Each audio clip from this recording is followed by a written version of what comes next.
नमस्कार,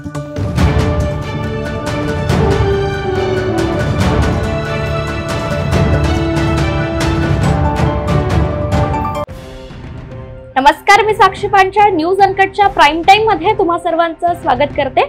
सविस्तर बातम्यांचा आढावा घेणारच आहोत, पण त्याआधी नजर टाकूयात महत्त्वाच्या हेडलाईन्सवर। 15 मतदारसंघात पवार विरुद्ध पवार थेट लढत, काका पुतणे आमने सामने। बच्चू कडू यांच्या विरोधात भाजपचे प्रवीण तायडे यांनी दाखल केला अर्ज। महेश शिंदे यांना पराभव डोळ्यासमोर दिसू लागलाय, शशिकांत शिंदे यांची टीका। आणि विधानसभेसाठी बंडखोरांचे अर्जावर अर्ज दाखल। आता पाहूयात सविस्तर वृत्त। राज्यातील निवडणूक प्रक्रिया सुरू झाली असून राजकारणातील घडामोडींनाही वेग आल्याचं पाहायला मिळतंय। राष्ट्रवादी काँग्रेसच्या दोन्ही गटांनी एकमेकांसमोर उमेदवार दिले असून आतापर्यंत जाहीर झालेल्या उमेदवारांनुसार 15 मतदारसंघात शरद पवार गट विरुद्ध अजित पवार गट असा सामना पाहायला मिळणार आहे। स्वराज्य पक्ष प्रमुख संभाजीराजे छत्रपतींनी आज अंतरवाली सराटीमध्ये मनोज जरांगे यांची भेट घेतली आहे।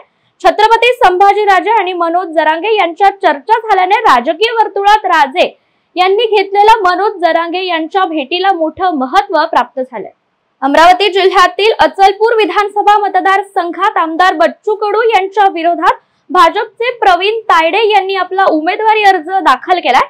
यावेळी भाजप नेत्या नवनीत राणा यांच्या उपस्थितीत प्रवीण तायडे यांनी जोरदार शक्ती प्रदर्शन करत बाईक रॅली काढली आहे। साताऱ्यातील खेड आणि वनवासवाडी जिल्हा परिषद गटातील हजारो कार्यकर्त्यांनी आमदार महेश शिंदे यांना ऐन निवडणुकीच्या काळात धक्का देत शशिकांत शिंदे गटात प्रवेश केलाय। यावेळी पंचायत समिती सदस्य, सरपंच, उपसरपंच आणि इतर सदस्यांनी तसेच प्रतापसिंग नगर मधील शेकडो कार्यकर्त्यांनी महेश शिंदे यांना रामराम केलाय।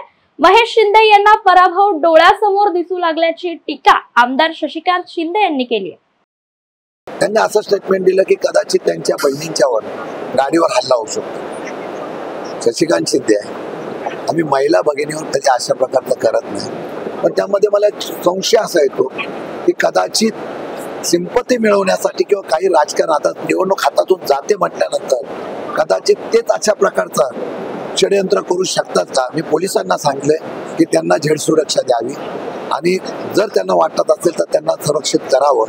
आम्ही असल्या प्रकारचं कुठलंही काम करणार नाही। आम्ही महिला भगिनींचा मान सन्मान ठेवणारा माणूस आहोत।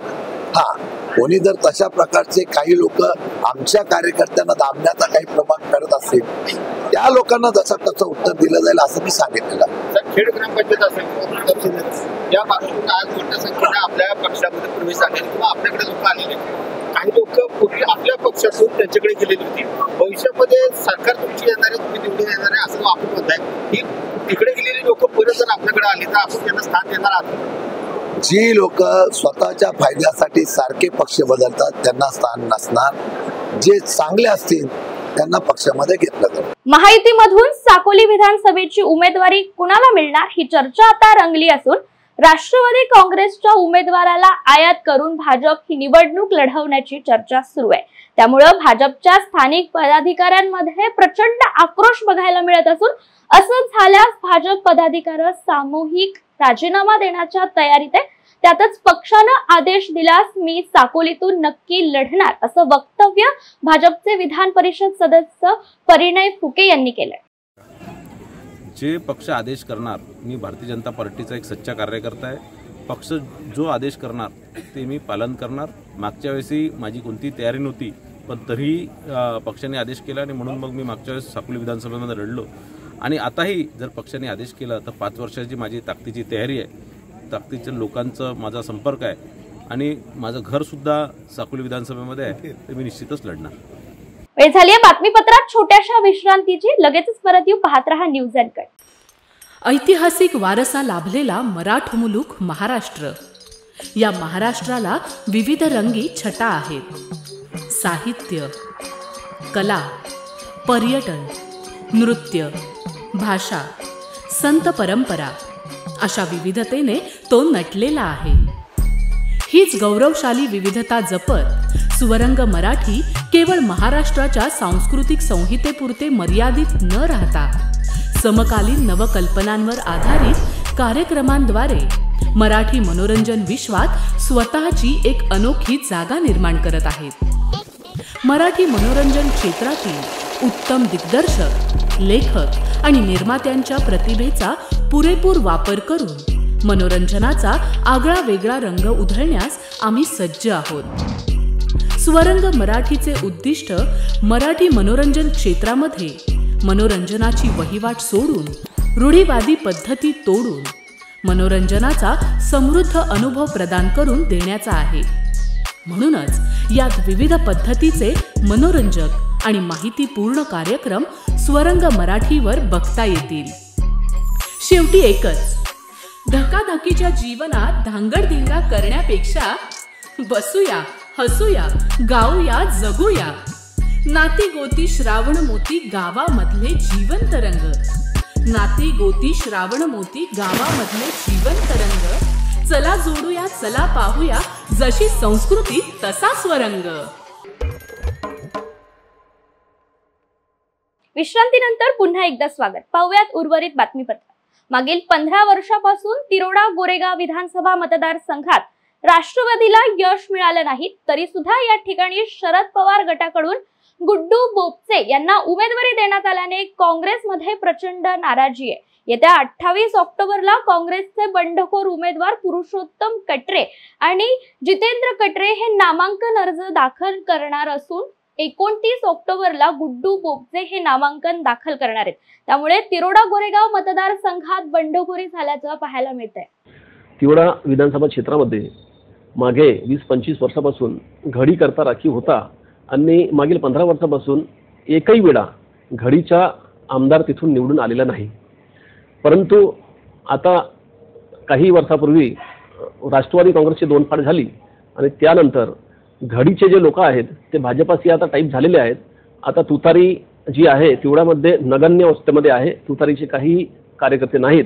परंतु अशा परिस्थितीमध्ये जिथे 98% काँग्रेस आहे, काँग्रेसच्या मोठा संघटना आहे, असे असून सुद्धा तिथे तुतारीला उमेदवारी देण्यात आलेली आहे. आणि म्हणून आमचे जे हक आहे की परंपरागत ती जी सीट आहे ती परंपरागत परिस्थितीमध्ये राष्ट्रवादीला देण्यात येऊ नये आणि तिथे काँग्रेस हवा आहे. आणि म्हणून विधानसभा क्षेत्रातील जेवढे काँग्रेसचे कार्यकर्ते आहेत, मतदाता आहेत, त्यांच्याची भावना आहे की ते पंजा राहायला पाहिजे आणि म्हणून सगळे नाराज आहेत. आज तिरोडा येथे आम्ही प्रेस कॉन्फरन्स घेतलेली आहे आणि जाहीर आवाहन केलेलं आहे की 28 तारखेला आम्ही जेवढे 8 लोक जे होतो ज्यांनी पक्षाला आवेदन केलं होतं तिरोडा करता, त्यापैकी 6 ते 7 लोक आम्ही 28 तारखेला नामांकन दाखल करणार आहोत आणि 28 तारखेला जास्तीत जास्त काँग्रेसच्या कार्यकर्त्यांनी उपस्थित तिरोडाला राहावे असे आम्ही आवाहन केलेलं आहे. आणि म्हणून आता 29 तारखेला कोणी जर आवेदन करत असेल तर त्या संदर्भात आमची काही भूमिका राहणार नाही आहे. अमरावती गुन्हे शाखेच्या युनिट 1 ने नागपुरी गेट पोलीस ठाण्याच्या हद्दीतील युसुफ हॉल समोर छापा टाकून रेहान अहमद याला अटक केली आहे. तपासणीत आरोपीकडून देशी बनावटीची बंदूक जप्त करण्यात आली असून या प्रकरणी पोलीस तपास सुरू आहे. माहीमदादर विधानसभा मतदारसंघातून मनसेकडून अमित ठाकरे हे निवडणुकीच्या रिंगणात उतरले असून त्यांच्या समोर विद्यमान आमदार सदा सरवणकर आणि ठाकरे गटाच्या महेश सावंत यांच्यात तगडं आव्हान असणार आहे. अशातच आता अमित ठाकरे यांच्या उमेदवारीवरून महायुतीमध्ये मतभेद निर्माण झाल्याचं पाहायला मिळत आहे. अमित ठाकरे यांना निवडून आणावं असं भाजपचे म्हणणं आहे, तर सदा सरवणकरांबाबत मुख्यमंत्री एकनाथ शिंदे निर्णय घेतील असं शिवसेना शिंदे गटाने म्हटलंय. छत्रपती संभाजीनगर जिल्ह्यात महायुतीमध्ये बंडखोरीचे संकेत मिळत असून उमेदवारी अर्ज दाखल करण्यात इच्छुकांची भाऊगर्दी वाढलेलं पाहायला मिळत आहे. पक्षाच्या अधिकृत उमेदवाराविरुद्ध अर्ज दाखल करणाऱ्यांची संख्या वाढल्याने बंडखोरांचे अर्जावर अर्ज दाखल होत आहेत. हे चित्र जवळपास सर्वच मतदारसंघात पाहायला मिळतं. वेळ झाली बातमीपत्रात छोट्याशा विश्रांतीची. कुठेही जाऊ नका, पाहत रहा न्यूज अनकट.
विश्रांतीनंतर पुन्हा एकदा स्वागत. पाहूयात उर्वरित घडामोडी. महाविकास आघाडीच्या पदाधिकाऱ्यांनी भंडाराच्या तुमसरमध्ये चरण वाघमारे यांच्या विरोधात तिसरा उमेदवार उतरवण्याची तयारीला सुरुवात केली आहे. त्यामुळे आता चरण वाघमारे यांच्या उमेदवारीनं महाविकास आघाडीतील बंडखोरी अटल मानली जात असली तरी या निवडणुकीमध्ये सर्व नाराजांना एकत्र करून एकजुटीनं ही लढाई जिंकू असा विश्वास शरद पवार गटाचे उमेदवार चरण वाघमारे यांनी व्यक्त केलाय. भाऊ, काय सांगाल? आपल्याला प्रचंड विरोधानंतर शरद पवार गटाने आपल्याला उमेदवारी दिली आहे, याचे श्रेय कोणाला?